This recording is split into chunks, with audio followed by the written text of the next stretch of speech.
খাদান 2 নিয়ে একটার পর একটা চমক আছে এবং সেটা নিয়ে মানুষের এক্সাইটেড কিন্তু কম নয়।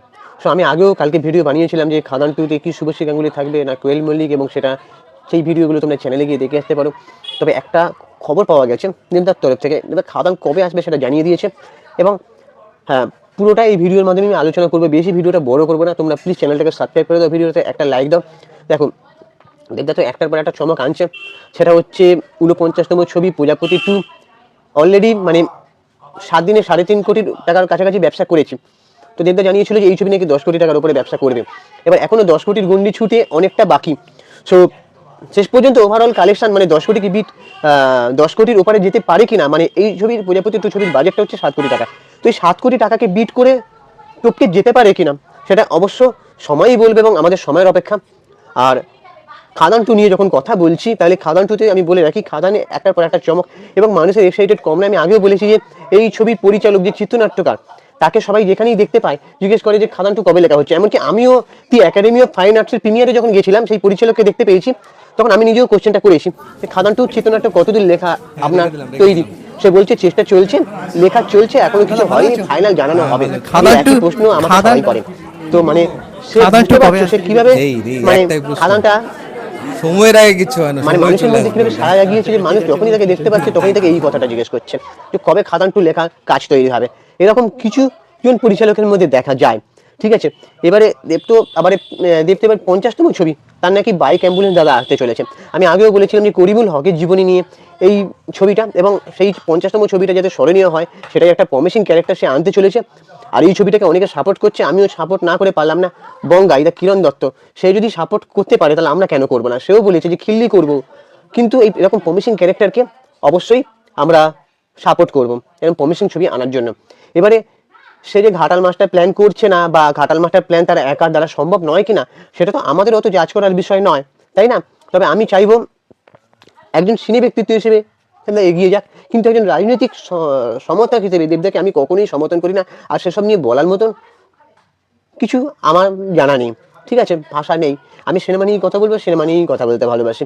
সো তার 50তম ছবি বাইক অ্যাম্বুলেন্স দাদা হতে চলেছে করিমুল হকের জীবনী নিয়ে, যে কিনা তার মাকে বাঁচাতে পারিনি শুধুমাত্র অ্যাম্বুলেন্সের অভাবে। ঠিক আছে, তারপর থেকে সে তার বাইকটাকে কিভাবে অ্যাম্বুলেন্স বানিয়ে নিয়েছে, এবং অ্যাম্বুলেন্স বানিয়ে বহু মানুষের, হাজার হাজার মানুষের জীবন বাঁচিয়েছে।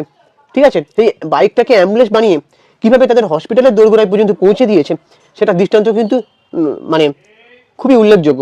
এবং এই করিমুল হক পদ্মশ্রী পুরস্কার পান, তার কাজগুলো নজরে আসে। আমি আগেও বলেছি, মানুষের এইসব এর পেছনে কাঠি না করে, তার পেছনে কাঠি না করে, বা কেউ যখন বড় হতে চাইছে তাকে না টেনে নিচে নামানোর চেষ্টা না করে নিজেরা ভালো কাজ করো। ভালো কাজ করলে কারণ না কারণ নজরে সেটা আসবেই।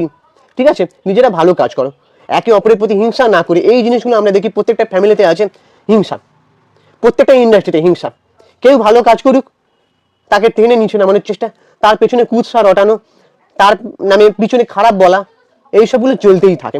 ঠিক আছে, সো এই করিমুল হকের জীবনী নিয়ে সিনেমা, এটা একটা মানে অনন্য দৃষ্টান্ত মানে হাজির করবে আমাদের সামনে, এটাই আমাদের মনে হয়।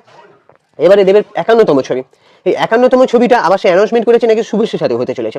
শুভশ্রী গাঙ্গুলির সঙ্গে তার প্রেমের সম্পর্ক ছিল, অনেকে জানে, বিচ্ছেদ হয়েছে। তারপরে ধূমকেতু আছে, ধূমকেতু যদিও 10 বছর আগে বানানো ছবি। তারপরে সেভাবে যেভাবে তারা প্রচারে এসেছে, প্রমোশনে এসেছে একসাথে, মান অভিমান ভুলে তাদের মানে সম্পর্ক নিয়ে যেভাবে মানুষজনের ইন্টারেস্ট, ঠিক আছে, তারা সেই জুটিটাকে কেন্দ্র করে যদি ভালো ছবি বানায়, আমি আগেও বলেছিলাম এইসব ফালতু সিনেমা না বানিয়ে জুটির যখন চর্চা রয়েছে মানুষের মুখে মুখে, সেটাকে কেন্দ্র করে একটা ভালো ছবি বানাও বাংলা সিনেমা ইন্ডাস্ট্রির স্বার্থে, বাংলা সিনেমা ইন্ডাস্ট্রি যাতে এগিয়ে যান সেরকম ছবি বানাও।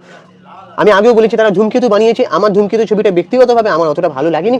কারণ একটা ধূমকেতু নামের আমাদের এখানে যেটা হয়, একটা ছবির নাম এমন হচ্ছে কিন্তু ছবির বিষয়টা সেটা নিয়ে নয়। যেমন আমি ধূমকেতু নিয়ে যদি কথা বলি, আকাশের ধূমকেতু নিয়ে কিন্তু কোনো গল্প নেই, একটা সম্পর্ককে ধূমকেতুর সাথে তুলনা করা। যেমন আগে একটা পরিচালক বানিয়েছিল কি ডিপ ফ্রিজ, আমরা ভেবেছিলাম যে ডিপ ফ্রিজ বলে কি কোনো মানে আমাদের ঘরে যে ফ্রিজ আছে সেইটাকে কেন্দ্র করে কি কোনো থ্রিলার, না, সম্পর্কের নাকি উষ্ণতা সেটা নাকি বরফের মতন জমে, মানে কি বলবো, মানে মানে আমাদের বাংলা পরিচালকদের মানে যেরকম সাইকোলজিক্যাল ডিমান্ড, মানে দেখলে মানে হাসিও পায়, অবাক হতে হয়। আর ধূমকেতু নামে একটা সাউথের সিনেমা আছে, ধূমকেতু ঠিক সিনেমাটার নাম নয়, 9 বলে সিনেমাটার নাম, কিন্তু সেখানে দেখবে ধূমকেতু খসে পড়ছে। সেই ধূমকেতু খসে পড়া থেকে একটা ডার্ক সাইড ক্যারেক্টারের জন্ম হয়েছে। সেখান থেকে মানে একটা বাবা ছেলে সম্পর্কে চলে গেছে, সেই ডার্ক সাইড ক্যারেক্টারটা সেই নায়কের জীবনে, মানে নায়কের ছেলের জীবনে কীভাবে প্রভাব ফেলছে, সেটা সেটা সেই ছবির নামকরণ যদি ধূমকেতু করা হতো তাহলে সার্থক হতো। কিন্তু আমাদের ইন্ডাস্ট্রিতে কীরকম একটা ছবি বানিয়ে ধূমকেতু নাম দেওয়া হচ্ছে, মানে মানে কিছু বলার নেই। অনেকেই সেই ছবিটাকে ভালো রেটিং দেয়নি, তাহলে এবার কি বলবে? দেব কি মিডিয়ার সামনে এসে বলবে যে কেউ প্রযুক্তি ব্যবহার করে সিনেমার রেটিং কমিয়ে দিয়েছে? ভাবলেও হাসি পায়। ভালো ছবি বানাও তাহলে রেটিং এমনিই পাবে। সো 51তম ছবিটা জানি না কি নিয়ে হবে, কি পরিচালক, কোন রাইটার, কবে আসবে সেটা জানা যায়নি, তবে এরকম একটা অ্যানাউন্সমেন্ট এসেছে। এবারে খাদান নিয়ে আমি যখন কালকে ভিডিও বানিয়েছিলাম খাদান 2 নিয়ে, তখন আমাকে কমেন্ট করেছে একজন যে খাদান 2 নাকি 2027-এর খ্রিস্টমাসে আসবে, দেবদা নিজে জানিয়েছে তার প্রোফাইল থেকে। আমিও তখন দেখলাম যে খ্রিস্টমাসে একটা টিম দাঁড়িয়ে আছে, তার মধ্যে সুজিত রিনো দত্ত আছে, মানে ছবির যে রাইটার, যাকে আমি কোশ্চেন করেছিলাম যে খাদান 2 গল্প কবে আসবে, মানে গল্প লেখা কতটা কমপ্লিট। তো এতদিন পর্যন্ত মিডিয়ার মাধ্যমে সুজিত রিনো দত্ত খালি বলে যাচ্ছে যে শেষের পর্যায়ে লেখা কমপ্লিট, তার মানে এখনো লেখা বাকি আছে, সেটাকে এখন ঘষে মেজে ঝাঁ চকচকে করতে হবে, সেটার জন্য আরো প্রিপারেশন নিচ্ছে, তাই জন্য 2027 পর্যন্ত তারা ওয়েট করছে, মানে একদম শেষের দিকে।